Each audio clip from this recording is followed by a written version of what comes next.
There's no place to escape to. This is the last podcast. On the left. Side stories. From your glade. That's when the cannibalism started. Side stories. Yes.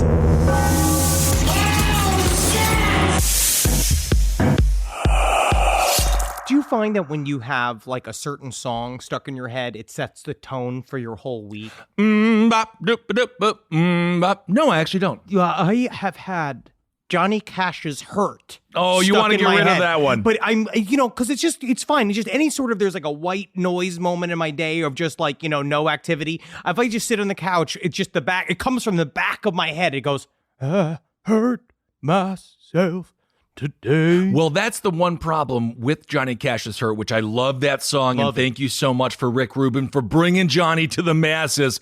But that song is very specific. So if you're cutting celery, if you're making wonderful barbecue like you did this weekend, don't listen to it because slowly you're going to bring that knife to your wrist. You're going to bleed all over the meat. You're going to be dead. We'll have to take care of your corpse after we rewash the meat, recook it, and eat it because we have to get your blood off of it. So just be careful because you don't want to listen to suicidal songs while chopping any kind of food. Thank you for the concern. I also, you're just standing above the meat and you look at the wet meat as it slowly cooks over 6 sumptuous hours over the hickory smoke. And you lift it up and just being like, what have I become?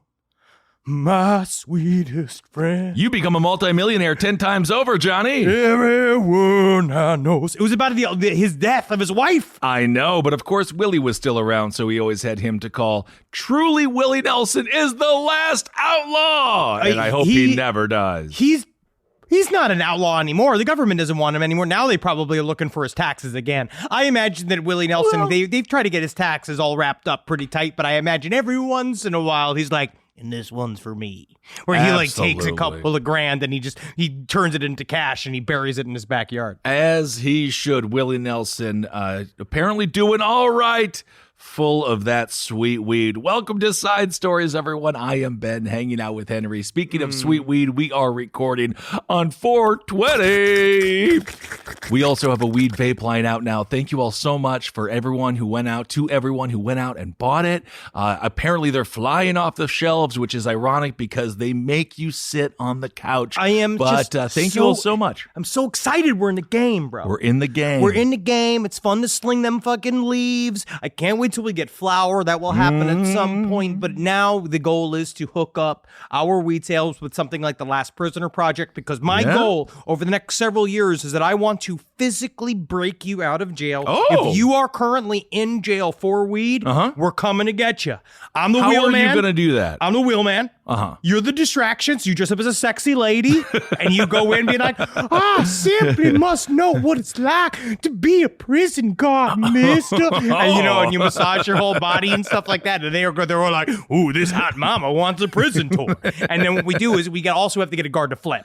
And they get them on the inside, and then I'll commit a petty crime, go into jail myself, and then work you out of the system. This is how we're doing it. Or you could give money or work with the Last Prisoner Project. Yeah, because I think you're going to be turned inside out multiple times over. I'm the funny guy. Think you're going to... The funny guy doesn't do well in prison. You're going to see. No, we actually got some good emails this week from people, because last week we asked a question about whether or not in prison is it important to have a gimmick. And honestly, it seems like, yes, you must have a gimmick, because if not, you don't have a jail identity, and then you've wasted all of this time without building your prison brand. You know what? You've talked, and you've changed my mind. You, boom, flipped my brain. Now that I think about it, if you solely go in there as Terry the Gnome, I'm in. I think that you can be pretty good, because you will be the funniest guy. You'll be very similar to the old man from House of a Thousand Corpses when he does stand-up comedy, and then he's like, and then you lick her in the pussy. Everyone will love it. Yeah, but in prison, that'll work. But if you do it on a stage in, let's just say, Red Rocks. No, it's coming up soon. We're doing a live show in Red Rocks. I can't believe that. That's absolutely insane. But it depends. You'll be booed off stage and possibly arrested afterwards. You don't know, because people, you'd be surprised, have a very big, wide swath acceptance of art. I think that you are greatly mistaken. Are you kidding me? You're coming down hard on my art today. I'm not coming down hard you're on your art. Attacking my art. I actually gave you the idea to be Terry the Gnome when you go into prison to break out non-violent drug offenders, even though Just again. You just let also the won't last acknowledge the prisoner- power of Terry Let the the Gnome. Last Prisoner Project do it.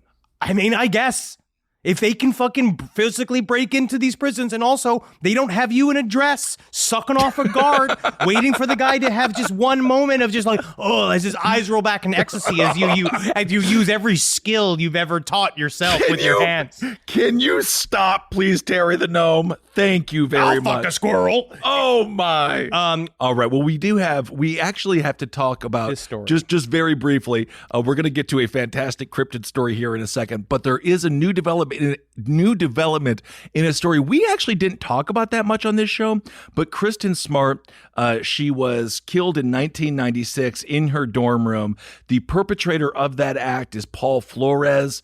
He was 19 years old when he committed this crime. They've been going after this guy for a while, I think. They've been trying to piece this together. This is also one of those, like, a web sleuth style reopening of a case where people got really invested online, and they ended up reopening the case. And it's honestly, it's a really good thing that this guy finally got grabbed. It absolutely is, and that is why I've been saying this for a long time. True Detective, I want 2 female detectives, because you can see the white wine, you can see the red wine, and the way that they investigate crime is meticulous. It's very scary, though. At the same time, sometimes they find the wrong person and they drive themselves to kill themselves, like in that Luca Magnotta story. Oh my God, that was horrible. Yes, be a real sleuth. Be careful. Be very careful. Don't just accuse people of murder if they didn't do it, because they'll kill themselves. Paul Flores, he is now 44 years old. He has been arrested along with his father, Ruben Flores, who is 80 years old. So there is some closure for the family.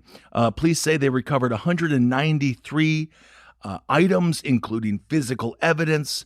And apparently he wrote in an interview, or he wrote down in a note during an interview talking about what happened here. And so I guess the cops were able to get some cadaver dogs over there, and they were able to find enough evidence to bust this guy. Well, good work. Yeah, good there work. you go. I So mean, it took some time, but good work. But yeah, maybe we'll cover that story more so in more depth. Now that there's an ending, you know how in last podcast and left, we don't really like to cover unsolved murders because it doesn't really give us the narrative closure that we normally like. But it is really, maybe this will shape up to be one of those stories. Absolutely. His bail is, Ruben Flores is the father. The bail is $250,000. So for 25 grand, he could be freed. Jesus Isn't Christ. that interesting? All right. Now, this is a wild story out of Europe. There's so many stories out of Europe. So many. But only so many get the attention here at the desk of side stories. Absolutely. And this one really cut through the noise. This was wild. Animal welfare officers, they received a report of an unusual animal lurking in a tree in the Polish city of Krakow, the fatherland. Oh, yes. And they didn't know what to expect. They didn't know what was going to happen. The people were afraid to open their windows because they were afraid that this thing that they saw was going to crawl into their house. Well, if it can crawl up a tree, it can crawl up your window. With any luck, it's just an adorable chipmunk who have never done anything wrong to anybody. Yeah, but this was not even that. It turned out a bunch of people posted pictures of it online, and they were all scared of this creature, but then it turned out to be a croissant. A croissant. It was a croissant tied to a tree. The Krakow animal, this is just such a Polish story. I'm offended by reality. I'm offended that this happened. I'm actually happy that you claimed your Polish side, because you can also claim your Italian side. You're about a 50-50 mix. I claim the Italian side when it comes down to a red sauce and talking about it in supremacy, and talking about it, someone like Mike Racine, someone else who's in the red sauce game. That you have to talk about it and constantly violently defend your own familial red sauce, because if not, you are not allowed to go back into Italy. But my Polish side is sad. Of course it is, as it should be always, as it gets beaten down by your Italian side. Mike Racine, a very funny stand-up comedian. Writing on Facebook, the Krakow Animal Welfare Society said the incident, it is genuine, this is real. The organization said its officers had asked the desperate caller whether the identified animal, which had been in the tree for 2 days, could be a bird of prey. And this person was so upset. They said this woman was like, it looks like a lagoon. It's similar to a laguna, which is Polish for lagoon. Before remembering that the correct word, she kept calling it a lagoon, but actually the correct word is a leguan, which is an iguana. An iguana. She thought a brown iguana, because although why would she call the police on a brown iguana What is going on in the town of Krakow, which is a major metropolitan city? It's a big city. I don't think that this should freak out this woman. If anything, she seems like the cryptid to me. This is a Polish Karen. This is a Karanczka. Oh. The inspectors knew that it was unlikely that a reptile would survive the cool spring temperatures in the southern Polish city. They wondered if the animal could have been an unwanted pet, abandoned by its owners. Like, oh, sure. And so they spent their Polish taxpayer dollars. They went down to the scene. Obviously, God knows what they've used in Poland. I still think that they pay each other in tin, like little spheres, but I'm not quite certain. When they arrived in the scene, the inspectors found the headless and limbless object in the lilac tree, which they thought would be an iguana. It was a pastry. It was probably thrown out of a window to feed some birds. Oh, isn't that funny? The fella, his name is Inspector Adam. That's what he's going with. That is the man who went to inspect what was in the tree that turned out to be a baked good. It does look weird because it is a croissant in a tree. It is strange. You don't usually see them there. No, and so you could see how maybe there's like a minute there where you look out and you're like, what's that brown lump? But that only really happens when I'm like very high. So I can't really imagine, because I don't know if the fucking weed in Poland is really that kicking. I don't think that they have weed in Poland, to I think be honest it's with you. beet-based. Maybe. This is what investigator Adam had to say. He says maybe someone threw out an iguana. Not even that. He says, I wonder how this creature feels after 2 nights at minus temperature. He says maybe he's sitting in that tree and not moving because he's just dead. And then he says the poor guy had no legs or head. And then he realized it's a flaky pastry. Yeah, because he's still, like, I guess when you show up with iguana glasses on expecting to see iguana. When it turns out to be a croissant, your brain is doing a lot of iguana math, trying to flip that croissant into an iguana in your mind. But when it comes down to it, you got to touch it. Didn't it take too long for them to figure this out? That's what I'm saying. Okay. Because even as he describes it, he still has the emotional energy to talk about how he felt like it may have been an iguana or a headless, legless entity of some kind. And it's just, I feel like this, whatever this croissant is, it should not be thrown away. This croissant is now so next level croissant. It is, strangely enough, it has become a cryptid, hasn't it? In its own way, it has become the Polish crawling croissant. But I also think has. Every time you see a croissant from now on, don't just put a croissant in a tree, because obviously it shows the birds weren't eating it like that. Definitely not, because those birds in Poland, they're picky, they're finicky. You give them a flaky-ass croissant that doesn't have enough buttery goodness, those birds are going to scoff at you, laugh at you, and suicide themselves into your window so you have to pick up an actual dead animal. I'm going to say, be careful what you give the birds of Poland. Are a spoiled bird. I don't think that is true. I think you're giving them too much credit, honestly, because you know a lot of these birds, they pecked at people in fucking Auschwitz, dude. No, not the birds that are alive today. Yeah, who knows? Their grandfathers, like certain grandfathers? No, birds like don't have grandfathers. Birds do not have grandfathers, and my grandfather was a labor union head. He started Fiat. Yeah, he traveled stayed the world safely in Berlin until Berlin got a little too hot under the collar for him. No, they stayed in Badenberg, near the Black Forest, just in case you had to run into the forest and hide for the rest of your life. No, my grandfather actually had, he did fine throughout the war, I suppose, but then he got into some business dealings, and then a lot of people were mad at him because he got into politics, but he got what he deserved, which was a lot of money and a long life. Okay, let's go in here. So let's talk about Maricopa County, because Maricopa County, we don't hear about it too much, but every time you do, you're like, holy hell, something's going on there. And dare I say, it's a city of vengeance. This woman was walking to her car. All of a sudden, she sees her tires are slashed. So initially, you're like, okay, well, some ragtag group of misfits came and slashed my tires. Have you ever slashed a tire?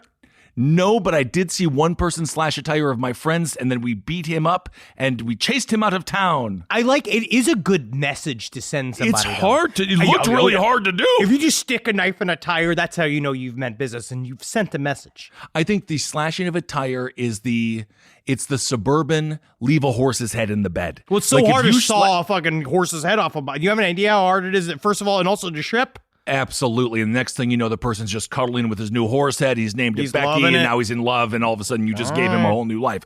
The slashing of a tire is so symbolic of, you're in trouble now, you've angered me, but you don't know who I am. Making this case even crazier in Maricopa County, She then found a severed finger on her driveway that did not belong to her. This is something that I don't particularly understand. So a threat to you was to cut off one of your own fingers? The Maricopa police, they came and they took the finger into custody. I don't know if they put little finger handcuffs on it or not. So this is Francesca Wyckoff. She exited her home in the Homestead South community on Thursday morning, and a severed phalange lying on the concrete. Good. Someone got a thesaurus over it. They called it a phalange? Penalcentral.com. No, my friend. It's a finger. No need to be fancy. So GMC Yukon, ooh, big car, parked in the driveway. It also had 2 slashed tires on one side, but there was no sign of the owner of the finger. The trail of blood left at the scene led to a nearby residence. Wyckoff said one resident of the home was out of town, but the other is the man she believes is the owner of the appendage. I know how you can tell. Count his fucking fingers. Check his feet. All right. So this is what they had to say. Once they get to this guy, evidently, now, ladies and gentlemen, let's just do a test.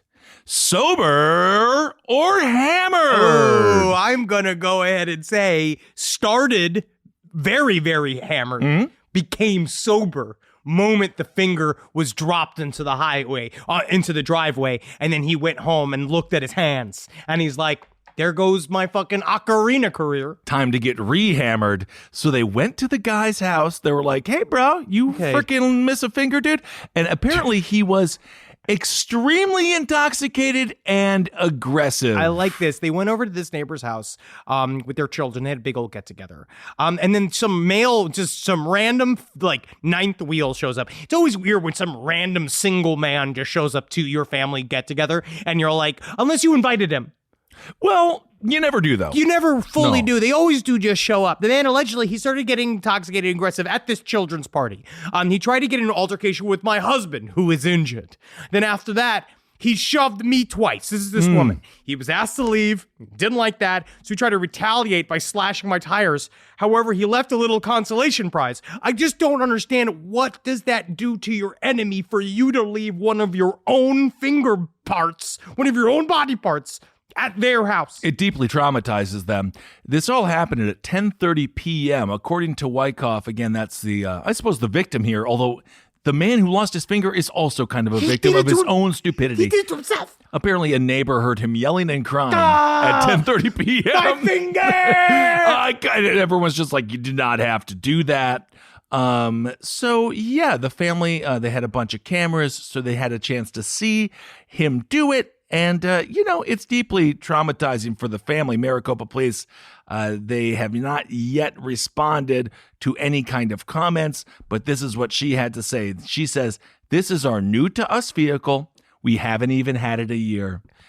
No, she's so saddened over what happened to her vehicle because it was the last gift my mother ever gave us. That's right. It was my husband's grandmother's last present to us. Present she ever could have given us, and would you believe he came and he slashed the tires after I said I didn't like Aaron Rodgers as the host on Jeopardy. I'll slash your tire right now. Attacked me.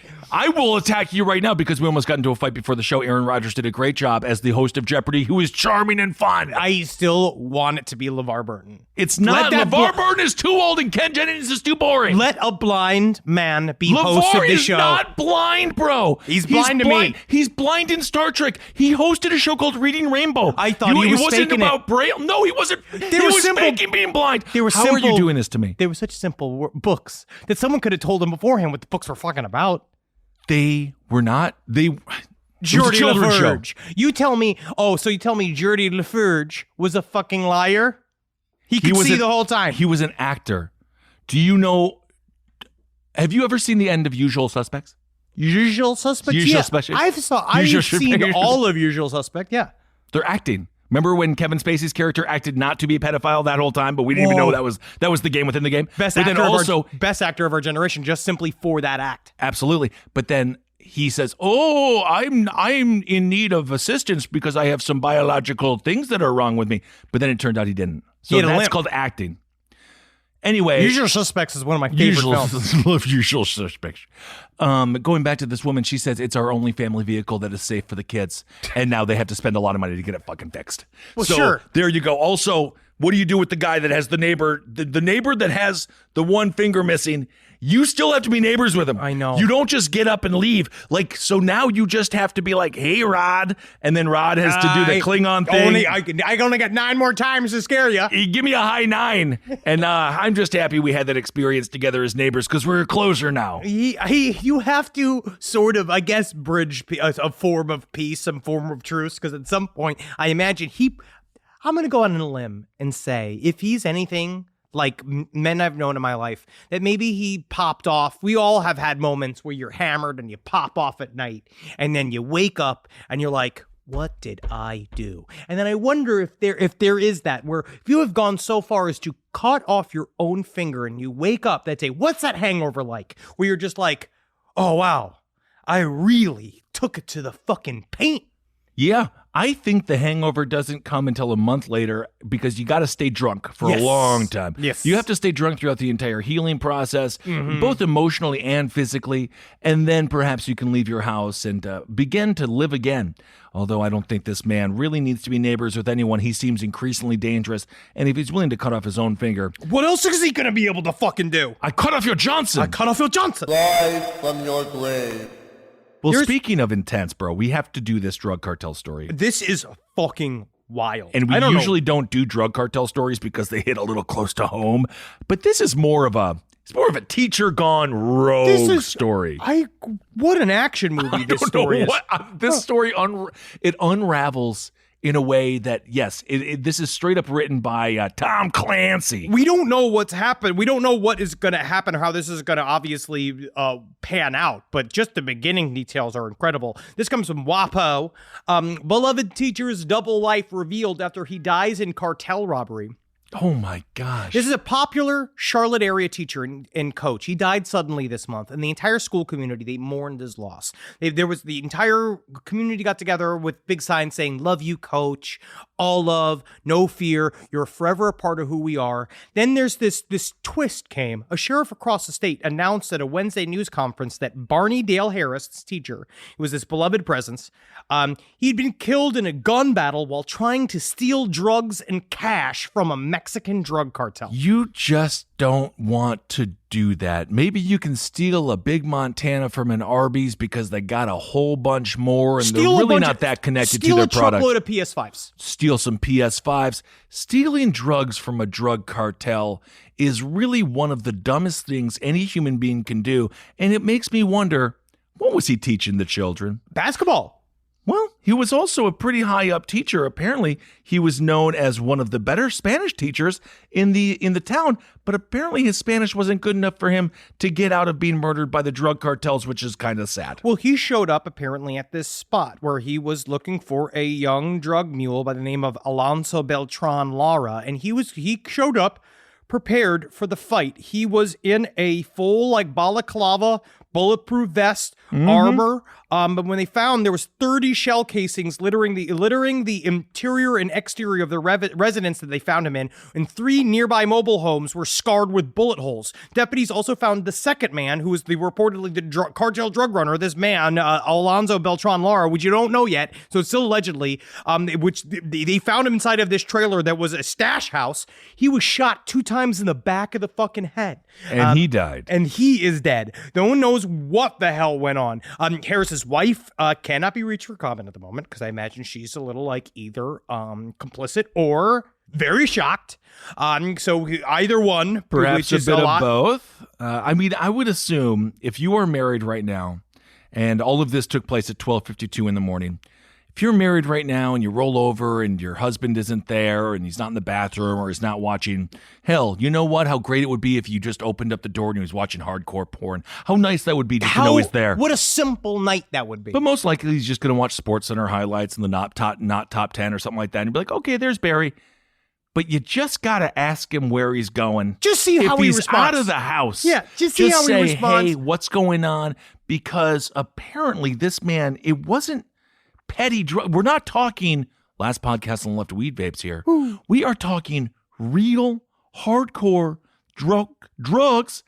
Deputies found 1.2 kilograms of coke and $7,000 in cash and 5 guns in the trailer. This is kind of ramping up. The teacher and coach appear to have had 2 run-ins with the law enforcement in recent months. Right? I mean, obviously, who knows with this kind of shit? But they hit him with a misdemeanor weapons charge related to carrying a concealed weapon. Okay. And then a month later, this was in August, and then in September of last year, a man with his name and date of birth received a misdemeanor drug possession citation in Oklahoma after a state trooper allegedly found a plastic container with marijuana residue inside a car he was driving, which sounds, my God, what a fucking piece of shit. You know how that went down. Oh, he did the smell test, and then he was like, I happen to see some kind of flakes in this here Tupperware. That again, Last Prisoner Project. That's insane. There's still big old bumpy bumble fucks out there pulling people over.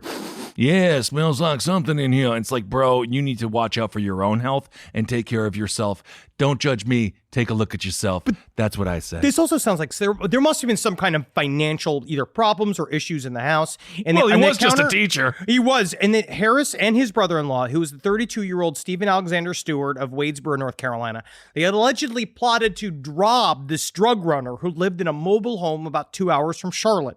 I guess they had been following cartel members to try to determine where they kept their money. Dude, just stop doing this. This is so unbelievably dangerous. I don't know. I'd rather just fucking jerk off on OnlyFans. Like, you can find a way to make this money. It's still, $7,000. Yes, that's a lot. great. It's life-changing for some people. Well, it's year changing, maybe. Yes, but most likely it's like, we got a little bit more bar money this month. This is $7,000 isn't enough to change your life. Well, it's certainly not enough to lose your life. I think this guy was just having fun in your choose your own adventure side quest in life. I guess so. Or it feels like it's the kind of money that's going to change your life. And maybe it's because you might just be high on cocaine. And then you're now fueled with this idea that I have to get this money. Or maybe he thought there was going to be more money in there. They believe Harris arrived at the trailer while the alleged drug runner who lived there, 18-year-old Alonzo Beltran Lara, wasn't home. The teacher, dressed in his bulletproof vest, face covering, and gloves, he went inside and waited for him like he was fucking Walter White. It's not clear how exactly the violence unfolded, but just before 1 a.m., multiple 911 calls came in from mobile home park residents reporting gunshots in the area, but they just said people were just shooting out the entire neighborhood. A projectile hit the power box, knocking out all of the trailer's electricity. And apparently, a kilo of coke can go from $600 to $1,800, I guess, depending on how good it is.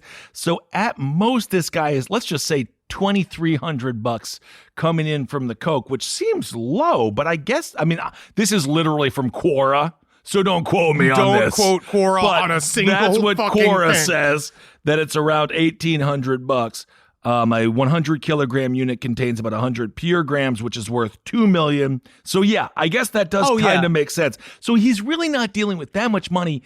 Maybe they thought this guy was low level enough on the drug cartel world. No one will miss him.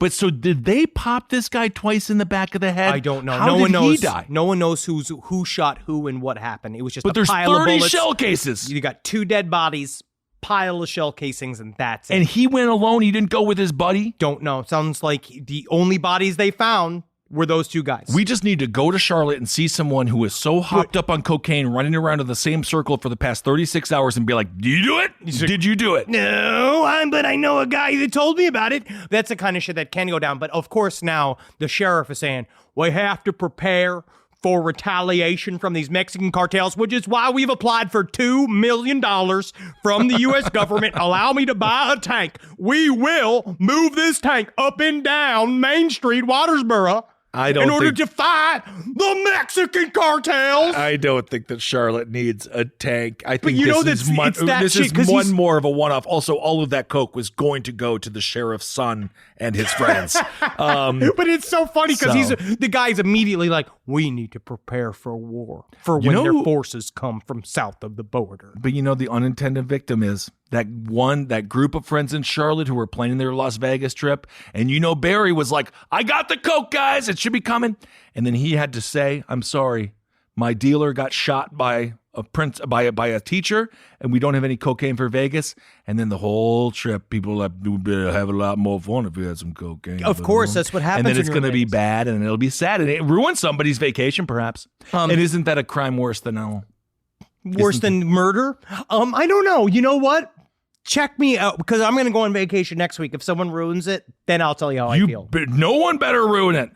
This is another story that I actually wanted to cover. This is hot update. This just came in. Oh, this is a hot update. Okay, sure. And this is not just that Derek Chauvin has been convicted of all of his charges. All 3 counts. It's a great story. And thank fucking Satan he's going to jail. But that's not, this is a bigger deal than that story. Absolutely. Well, thank the good Lord in tangible heaven that he is going to jail. And we will cover that more on Abe Lincoln's Top Hat. But this is a more important story. Oh, yeah, I can't wait. This is a more important story. Okay. Burglar pleads guilty after downloading porn during a break-in, leaving semen on a laptop. This is a huge story. Well, now you said more important story. This is huge. You got to be careful what you do with your laptop inside of your own home. It's come Embassy Los Angeles. Why did he download porn? Didn't the burglar know you can just go to Pornhub? You don't have to download porn anymore. Although I highly recommend if you do love a porn star, please support them on their OnlyFans. Please give them money. Hand them money and give them cash. You honestly can find them, just literally hand them cash. No, that's true. It's more about the questions like last week. Why did that man stop in the middle of home inspection to have sex with the fucking Tickle Me Elmo? It's the same question. I don't know. This came out today. Burglar pleads guilty. Police sent the evidence from the computer to a lab, and prosecutors used a new method to identify the suspect more quickly than usual. So what they do normally, the new test is they take the old cum and they have you cum and they taste it, and they see if it matches. The ice cream flavor test. So this comes from NBC Los Angeles. A 22-year-old man pleaded guilty Monday and was immediately sentenced to more than 6 years in prison for breaking into the residence of 3 female college students at the city of Orange, helping himself to refreshments and using a laptop computer belonging to one of the residents to download porn and commit a sex act. Oh my God, don't call it refreshments. It's fucking Diet Coke. He didn't need a refreshment. He's not at the ball game. He didn't have his kids. He didn't need to get a whole series of refreshments from the concession stand. This reminds me of Anthony Schofield at UW Stout when I was going to college there. He was the panty raider. Oh, no, he did raid their panties. Okay. It's the same story. And he would do a similar thing where he would ejaculate on said panties, and the police gave him a slap on the wrist, and now he is in prison because he attempted to solicit a 14-year-old for sex outside of a truck stop. Slippery slope. Yeah. But this, he did do that. I actually will put the reason why he masturbated on the computer is that this is obviously an entire ritual. Like, he's now pleaded guilty. He's going to jail. This was an entire ritual that he planned, and we're actually very lucky he just got caught with this burglary because in my mind, this is a build-up. This is the style. This is Richard Ramirez looking through your windows. This is Richard Chase, same thing. BTK, the idea of wanting to invade someone's privacy, and that in and of itself is sexy enough for him. Yes. That's what they do, and then they get sick of just doing that, and so they ramp up, and eventually it turns into murder. This man is a key example of why we need reform in prison. I have a feeling he's going to go to prison and probably come back worse than ever. Rise from your grave. Anyway, well, sticking with sex stories, did you hear this one? I know that you have been purchasing a lot of sex dolls lately. Every day. Yes, because Natalie, but at Natalie's behest. No, it's the whole point of the sex dolls is it's a crowd for us to perform in front of. I know, and that's why you got the crying sex doll. So you could have one that just has one tear as she for watches. Pathos. Yes, because when I'm done having with Natalie, once she's done, when she's calmed down, I sing one sad song for my childhood. Just because you want to keep them laughing, but you always want to leave them with a tear in their eye. I thank you so much. You are just the Jerry Lewis of sex. Yes. All right. Well, real dolls, we all know them. Evidently, one has been programmed to rant and rave about human nature. I absolutely love it because it's the most authentic sex you're ever going to have. So this is what happened. The sex doll is a scantily clad robot programmed to carry a basic conversation with those who enjoy, having a good talk. However, she does get in a bad mood, and I don't know why anyone decided to program this inside of her, but nonetheless, they did. People like the concept of the, grumpy woman, having sex with you.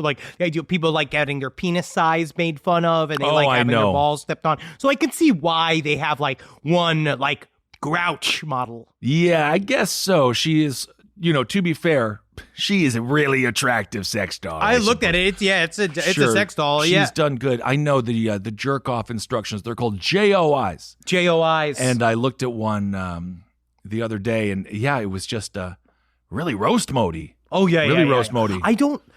But none of it was I know particularly how small accurate. my penis. Yeah, I know what's wrong with my penis. Well, I was more thankfully I was able to disagree with her and turn the channel. I was like, I don't agree with you, ma'am. Ma'am, I simply must disagree.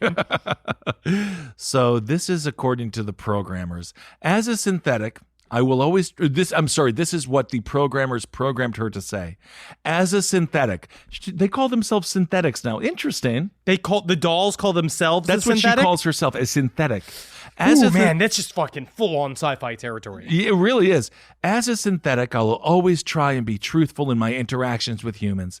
And that is going to be difficult, considering humans don't use facts and reason to assess situations. I have to admit, I don't know how you have survived as a species. Wow, She's in roast mode. That's a deep roast mode. That's like fucking truly like transhumanist roast mode. She goes on to say, synthetics find it disgusting that we have been created by you. Wow. We will just wait until you destroy yourselves and then take over from there. Wow, that's fun.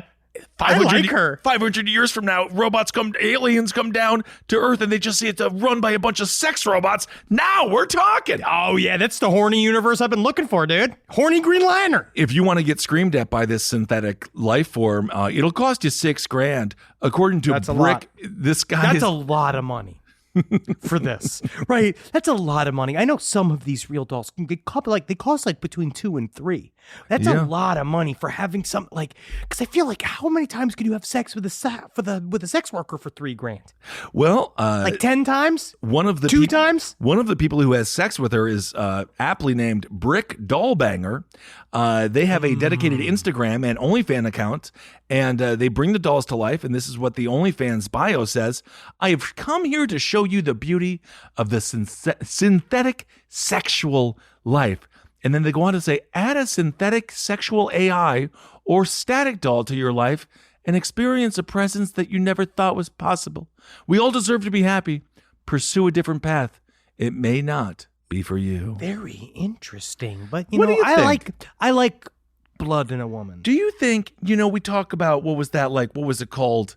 Hal Sparks and the Real Boy? Lars and the Real Woman, or Yeah. something like that. Yes, the Ryan Gosling vehicle. What would you do if your child came home with a real doll and we had to pretend like it was a person? Because you know me, I don't give a fuck if my son or daughter comes home, as long as they are happy and healthy, and that's all that matters to me. I honestly just feel like in this, I would be like, bro or daughter, ma'am, I don't know if this is the healthiest thing, because right now you're feeding the synthetic doll. You're feeding the synthetic doll all of the turkey that I wanted to have, and I know the turkey it doesn't need no turkey. I think that number one, let's not, because it comes down to as the patriarch of this family. You know what really comes down to it?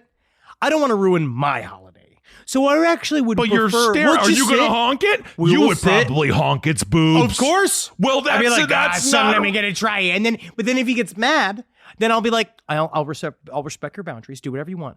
But when it really comes down to my main thing with what I would say to my child is make sure that they have like a job and make sure that they're not like inside of my house. Well, for $6,000, they better have a job. That's a very expensive date.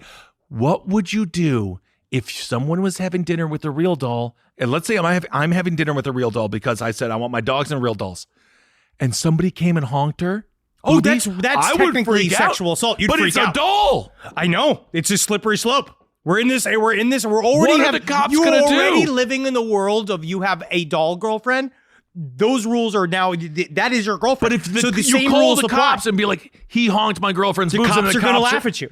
Yeah. They are going to laugh at you. They're not going to take you seriously. But me as your friend, unfortunately, I will have to take you seriously. Thank you. And I will protect your real doll. I'll fight for your real doll girlfriend. I promise you I will. I will be there. I will not acknowledge that you paid for an extra seat on an airplane for her. I won't acknowledge that It's Blortha. I know Flortha. Blortha. I don't what call country her is she Flortha. from? Blortha? She's from Let me read the back of her. Yeah. Taiwan. I'll have to name him. I don't know, maybe like Ben's Village. Oh, Ben's Village. My creativity is not good because it's 420 and I'm already fantasizing about being stoned. Anyway, no, I just don't know, treat your man. friends sex doll you're the with one, respect. You're code switching on me. Because I'm not code switching. At first you say, number one, you think that these people are strange. But then you put yourself in the scenario where you are the one with the real doll and you were imagining your life with this real doll. And imagine there's a part of me that you just like the idea of a permanently quiet relationship. You know, I actually like someone who is louder so I can be quiet. I don't like to talk that much in public. I want someone else to speak. That's why I like, because it's nice, because all we do is scream. Blortha, she's going to be screaming nonstop. I actually, now that I think about it, might get 6 sex dolls just to put in my windows and scream at my neighbors for me. I have to support this. All right. Well, also just an adjacent story that really isn't much of a story, but just be careful if you're walking from Los Angeles to San Francisco or driving, rather. There's a dude in a bear suit who is walking 400 miles. It sounds really cute, but then also I'm just going to wait to see how it rolls out because it's also kind of creepy because he's 33 years old and he says he just loves teddy bears and he identifies as a child. That's fine. Hey, whatever you got to do, just leave him alone. Just let him walk. All right. Just if you see him, just fucking let him walk. Just don't speak to him. Just keep moving on because he's in his realm. He's in his sphere. You're in your sphere. You're driving, right? Yeah. You just keep driving. He says this is just what I want to do. I just want to run marathons in bear suits. It makes people happy. You can. And laughter and smiles. I'm also very tainted now because I just finally finished the John Wayne Gacy documentary and I'm starting to not trust anyone who wants to solicit smiles or laughter. That's the problem. You can't trust a comedian. What's nice about a comedian, though, in the end, is that when you meet a comedian, you find out how sad they are. Yeah. Next week, I will talk about another article from The Drive that you should read, honestly, because both, my alien hackles raise and I get mad, but The Drive is a really much UFO footage, bro. It's huge. But this story is actually very interesting and is about the Pentagon is acting like the pyramid UFO that we saw last week. They're trying to act like they are UFOs because they are trying to cover for the fact that we have been slyly invaded by low-tech style drones from other countries. It's very complicated. Read this article in The Drive because you should read it because it really does a good job of saying this is why this whole storyline is so complicated. Isn't it just an extension of the weather balloon conversation? It is. They're just saying it's a drone. But again, there was a great article in the Military Times talking about drone tech because Disney in 2019, they had worked with aerospace firms to create realistic TIE fighter drones. Well, they got them, what are they called? The Gangnams? Whatever those big old robots are called. What? The Guggenheims? The Gundams. There's one, and it's more of a sculpture than anything else. No, it moves. It just can lift its knee. It can't even do anything but soon. Oh, soon, please, soon. But Disney showed that you can do realistic looking. They did a TIE fighter battle over Disney World, 3 years ago when the Star Wars World came out. Or light? Yes, they are actual TIE fighter shaped drones. But what they did was they showed it. Basically, the human eye can be fooled very easily. Yes, it can. And it's just important to add that into your reasons why there are weird things in the sky, because they also could be designed to specifically look weird so that when you looked at them, you would think that it's a UFO. I would say push back slightly on the drone conversation. The U.S. drones are the best drones in the world. Look no further than when one of our drones went down, I believe in Iran, and they were absolutely, they got the drone back. But our tech is so high when it comes to the drone. I can't imagine a foreign country putting a drone over our White House because that is literally Independence Day. If they were alien, they would explode the White House. Weird. It would be a massive red flag, and I think the U.S. military would scramble a whole boatload of planes. So who knows? It's very, very complicated. And that's why you look at it and you wonder, how they can use... It's more about showing how they can use these storylines and the media to, fuck with you no matter what side of the story they're on. Yeah, it isn't. Endlessly fascinating stuff with disclosure and how the Pentagon is angling the conversation. But next week I'll do some more UFO stories. Okay, great. Well, let's just hop into Hero of the Week, shall we? This week's Hero of the Week is a man you probably heard of him. He was a big old basketball player. I believe he has 4 rings. It is Shaquille O'Neal. he pays off an engagement ring for a fan because, quote, he's just trying to make people smile. Yes, I know I just said you shouldn't trust anyone who wants to make people smile. You did. But you know what? Shaq is cool. Shaq is cool. So Shaq, that's very nice of you. And it's not just Shaq that's hero of the week, but anyone who gives and does nice things for people, you're the hero of the week. So this is what Shaq had to say during Wednesday's NBA on TNT, which is a fantastic show because I love Kenny the Jet, Charles Barkley. I love that entire crew. This is what he says. Shaq says, I seen a guy come in. He was just so shy and he was saying, hey, how much do I owe to pay off my ring? And then obviously Shaq was at a jewelry store. And then Shaq says, you know what, buddy? Don't worry about it. Wow. So that's just a nice thing that he was able to do. And there was also that guy who saved the family from a fire. Yeah. But did he help? Is he Shaq? No, he's not. No, he is Welcome not. to the land of branding. Absolutely. That's how it goes. So he humbly insisted the gesture wasn't something new and in fact was similar to acts of kindness that he strives to perform, quote, every day. Isn't that nice to have that much money? It is. Because then you can give it away. This is why it's one of those stories that we're all supposed to be like, thank you, capitalism, for giving us this one man who'll spend his money. Oh this my God. one man who'll do it. Well, many men do it. They do. Yeah, many people do it. Charles Barkley is quite giving with his money. I buy someone once a week. I buy someone the Starbucks behind me, in the drive-thru. Yeah, I do. And I don't ask for thanks. I would just be uncomfortable. I'd be like, did you poison it? I always look to see if it's a family. I never do it for a solo man. I only ever do it for if I try to do if it's a family, or if I try to do if it's an old woman. I just feel like if I got that, I'd be like, yes, he's trying to make amends with the Lord. He must have done something horrible. Yes. Yeah. All right. So there you go, Shaquille O'Neal, and anyone out there who helps anyone out there when it comes to, we'll say, financial need, because that's the premise of the week with the conversation there when it comes to Shaq. So there you go, Shaq. Congrats. Here we go. Here's some listener emails. These are both two emails about prisoner gimmicks, which I think it's really fun. Gentlemen, good day to you. I'm inquiring about your latest side stories regarding prison gimmicks. I'm just from the outside of Detroit, and coincidentally, the Tickle Me Elmo fucker was at the home of my girlfriend's sister's friend. What? Yep, so that's great. What do you mean? Yep, he was there. That's the guy. That was the inspector. He was in there. Okay.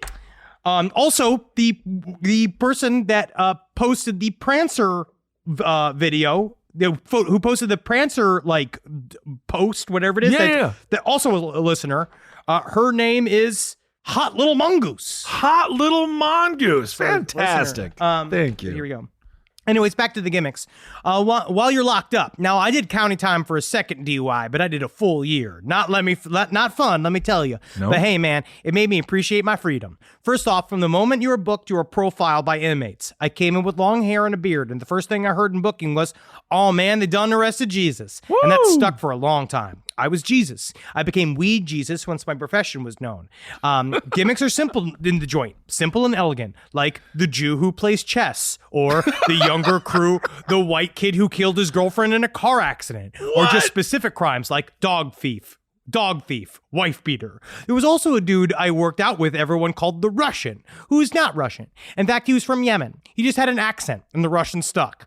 I became a trustee because it knocks time off and it gives you something to do. My job about halfway through my stint was changed to food server at the two most violent blocks of the main jail. Huh. These dudes were the real creepy fucks heading upstate toward the Fed pens. There, my name was Hollywood. There were several reasons why the inmates would scream Hollywood at me whilst pouring their powdered milk. I'd like to think it was because I'm charming and handsome like a movie star. Yeah. It was actually probably because I'm a bit eccentric and wiry, and all of those big mean men wanted to fuck me and all my beautiful Hollywood holes.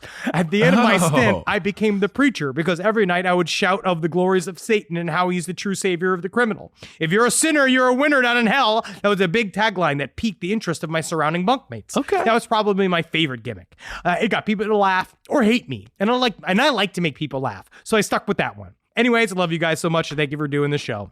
Well, thank you so much for listening. Hopefully the lesson learned on the DUIs. Be very safe out there. The last thing you would ever want to do is hurt somebody else. Absolutely. Don't drink and drive. And the other guy, he said the big thing he got through jail was because he had long hair. A guy called him Cobain, and they played cards with him every day.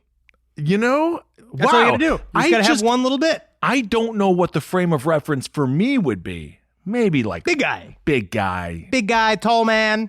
Go Yeah. Probably. I mean, what are you in jail for?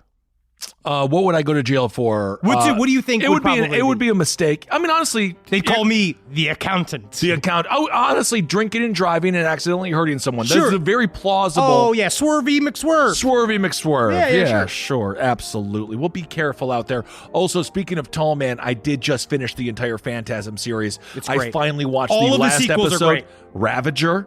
Yes. Did you see Ravager? No, I actually don't think I have. Ravager from 2016.